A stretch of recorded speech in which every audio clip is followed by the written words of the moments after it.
أعوذ بالله من الشيطان الرجيم. بسم الله الرحمن الرحيم. وما كان جواب قومه إلا أن قالوا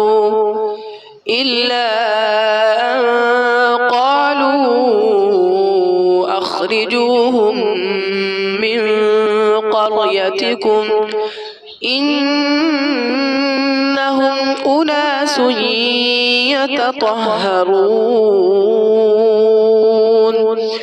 فأنجيناه وأهله إلا امرأته كانت من الغابرين وأمطرنا عليهم مطرا فانظر كيف كان عاقبة المجرمين.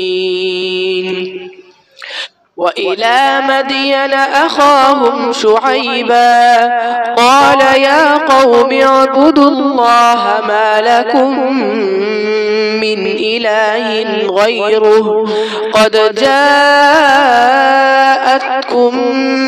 بينة من ربكم فأوفوا الكيل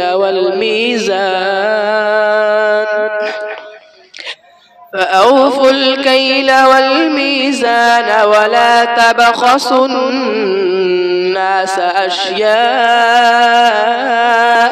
ولا تفسدوا في الأرض بعد إصلاحها ذلكم خير لكم إن كنتم مؤمنين. ولا تقعدوا بكل صراط توعدون وتصدون عن سبيل الله من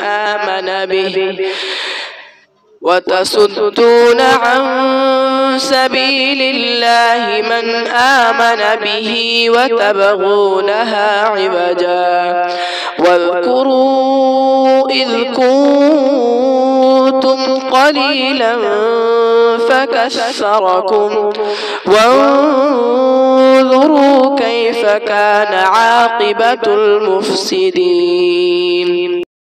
صدق الله العظيم.